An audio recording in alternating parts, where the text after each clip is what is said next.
श्रीमद् भागवत में दूसरे स्कंद में ये बात आती है,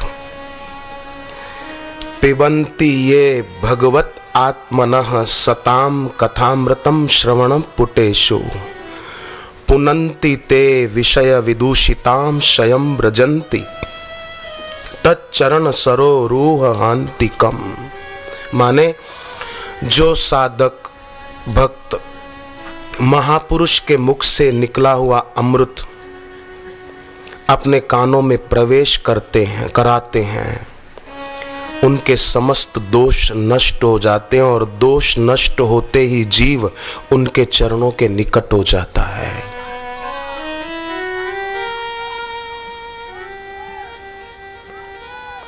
उनके चरणों के निकट कैसे हो हम? बोले दोष नष्ट होते ही। दोष नष्ट कैसे होंगे कि बाहर से भी हम उनके सानिध्य में बैठे, तभी तो दोष नष्ट होंगे ना।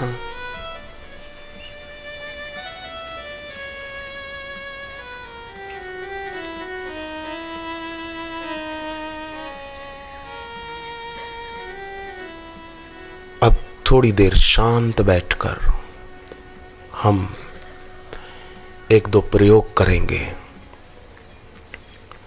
सर्वप्रथम तो जहाँ हम तिलक करते हैं वहाँ अपने दाहिने हाथ की तीसरी उंगली, जिसमें अंगूठी पहनते हैं, जिससे तिलक करते हैं, कनिष्ठिका अनामिका उंगली, वो जहाँ तिलक करते हैं वहाँ पर रगड़ें अच्छी तरह से।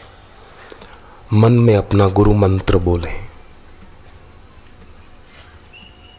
ऊपर नीचे रगड़ें, फिर थोड़ा दाएं बाएं भी रगड़ लगाना, ऊपर नीचे दाएं बाएं अच्छी तरह से।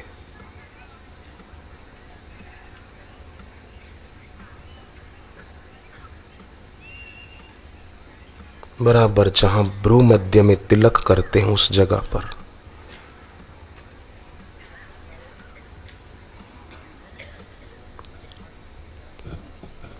बस अब हाथ हटा दें। भले हो सके तो आंखों की पलकें बंद कर लें, पलकों पर दबाव न पड़े, ऐसे पलकें बस बंद हो गई।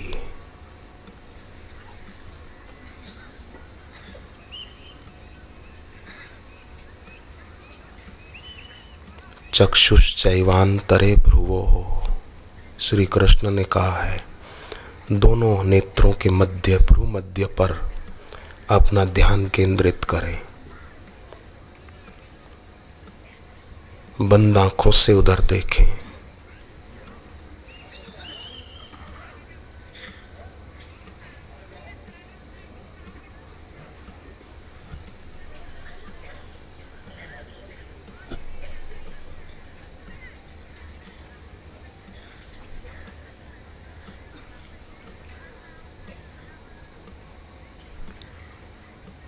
कोई भी विचार कल्पना मन में आए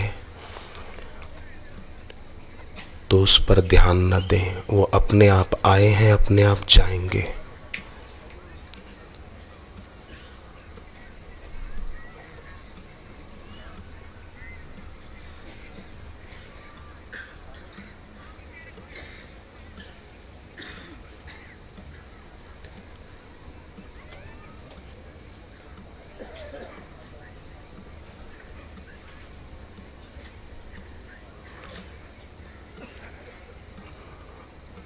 एक आध 2 मिनट के लिए अपने दोनों हाथ की हथेली दोनों आँखों पर रख दें।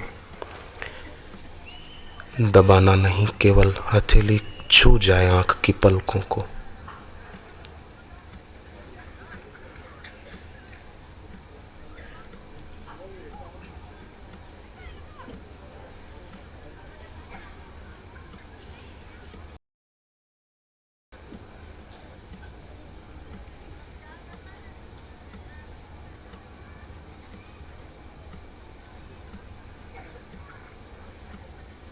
दबाव बिल्कुल न पड़े। अगर दबाव डालेंगे तो फिर चूक हो जाएगी, जो आगे यात्रा होनी चाहिए वो न हो पाएगी। केवल छू जाए हाथ की हथेली बस।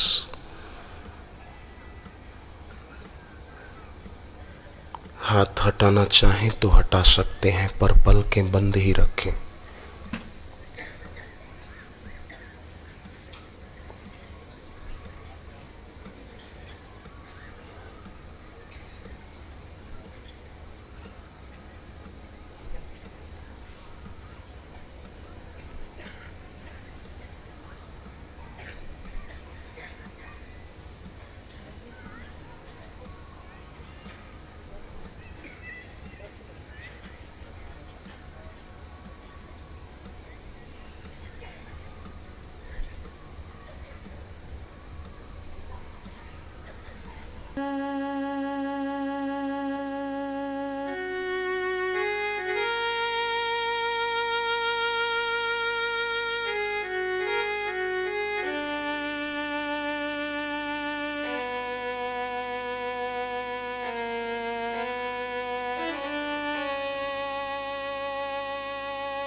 हम सभी को महसूस हो रहा है कि हमारे गुरुदेव एक साधारण नर नहीं पर नर के रूप में साक्षात नारायण हैं।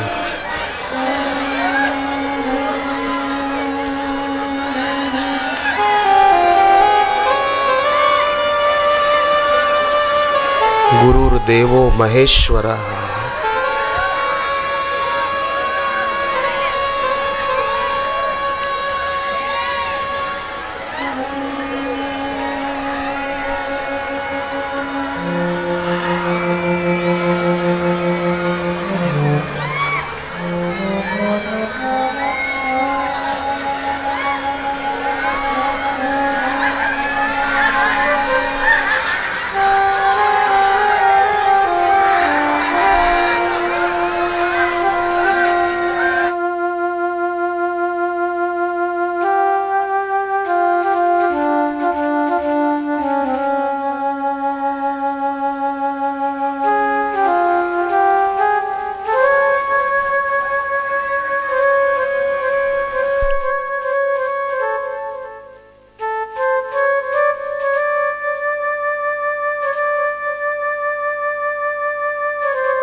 हरि ओम।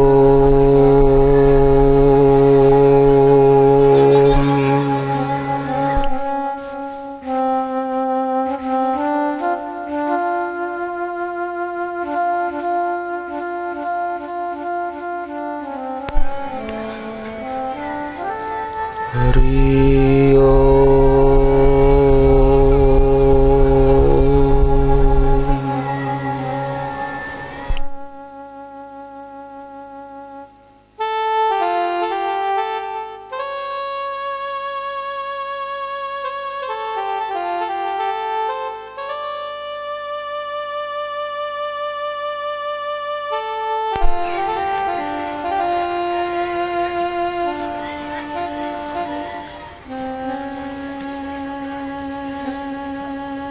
कितना सौभाग्य है उन साधकों का जो ऐसे गुरुदेव को समझ पाते हैं, उनकी महिमा से अनजान नहीं रहते हैं।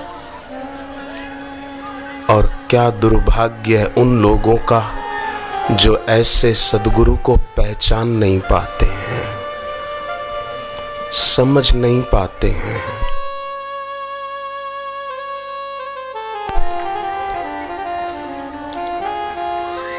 क्या सौभाग्य रहा होगा उन लोगों का जो रामकृष्ण देव को समझ पाए, गुरु नानक देव को समझ पाए, रमण महर्षि जी को समझ पाए। जो भी आत्मज्ञानी महापुरुष हुए हैं, उनको जो समझते हैं, उनके प्रति आस्था रखते हैं, वे कितने भाग्यशाली हैं। हे भगवान, तूने हमको भी उन भाग्यशालियों की सूची में रखा, तेरा बड़ा उपकार है प्रभु। हे हरि, हमें उन्हीं सौभाग्यशालियों की सूची में रखना जो अपने सद्गुरु के चरणों में मीरा की तरह अपनी भक्ति को अडिग रख पाते हैं और गुरुदेव की पूर्ण कृपा पाकर इसी जन्म में तर जाते हैं। हे हरि, हे भगवान, आपने बड़ी कृपा की जो हमको मनुष्य शरीर दिया। बड़ी कृपा की कि मनुष्य शरीर भारत में दिया। बड़ी कृपा की जो ऐसे बापूजी के चरणों में पहुंचा दिया। हे ईश्वर, हम समझ गए कि आप हमको इसी जन्म में मुक्त करना चाहते हो, इसीलिए ऐसे गुरुदेव के चरणों में हमको पहुंचाया है।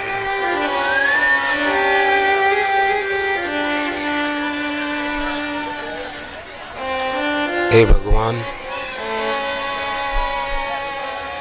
आप हमारा परम मंगल देखना चाहते हैं, इसीलिए हमें ऐसे बापूजी के चरणों में पहुंचा दिया है।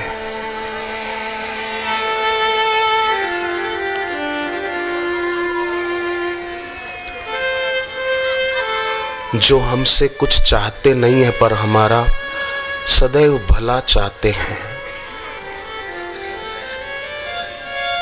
माँ तो बच्चे का क्या भला चाहेगी, वो तो ममता के कारण थोड़ा बहुत ही कर पाती है, पर सद्गुरुदेव तो ऐसी माँ है, गुरुदेव तो ऐसे पिता हैं कि शरीर की माँ तो 84 लाख योनियों से मुक्त नहीं कर पाती, पर हमारे बापूजी तो ऐसी माँ है, ऐसे पिता हैं कि वो हमें 84 लाख योनियों से मुक्त करने का सामर्थ्य रखते हैं। हे मेरी सच्ची माँ, हे हमारे सच्चे पिता, त्वमेव माता च पिता त्वमेव, त्वमेव बंधुश्च सखा त्वमेव।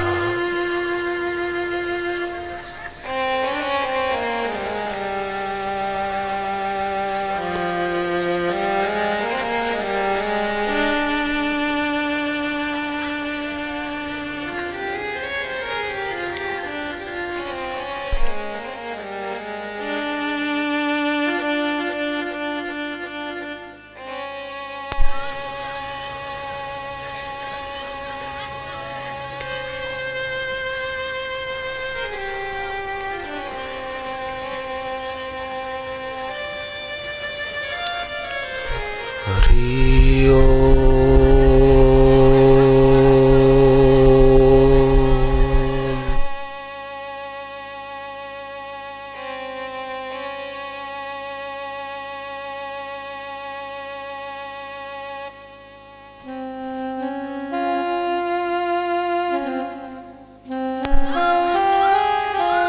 हरि ओम।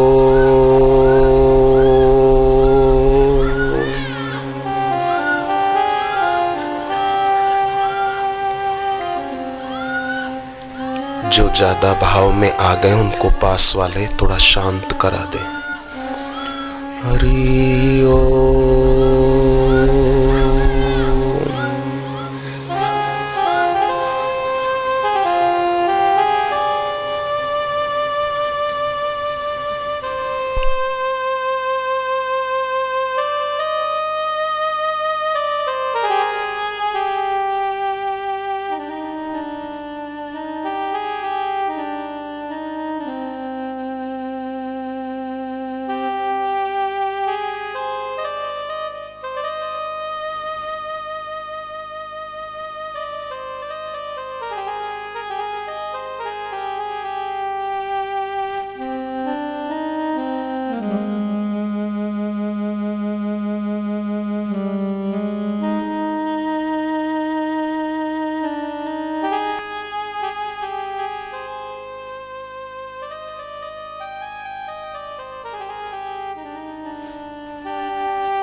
सचमुच उन भाइयों का और बहनों माताओं का बड़ा सौभाग्य होता है जिनकी आंखें गुरुदेव के प्रति अहोभाव से भर जाया करती हैं, जिनकी आंखें अपने प्यारे बापू के लिए बरस पड़ती हैं।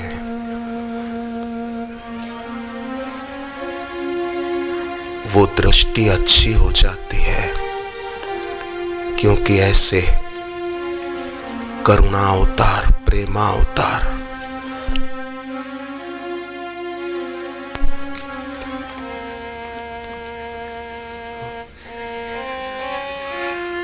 प्रभु मूर्ति करुणामयी है, गुरु मूर्ति करुणामयी है, कृपामयी है।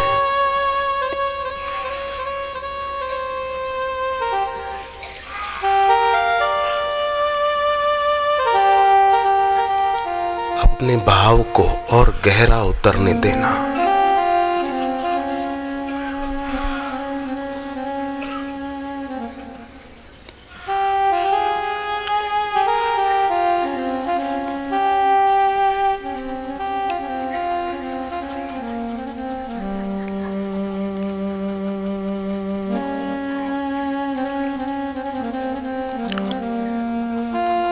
सदगुरु के सुमरण में जो आंख में आंसू आते हैं वो दुख के नहीं होते हैं, महासुख के होते हैं। वो सौभाग्य के आंसू होते हैं।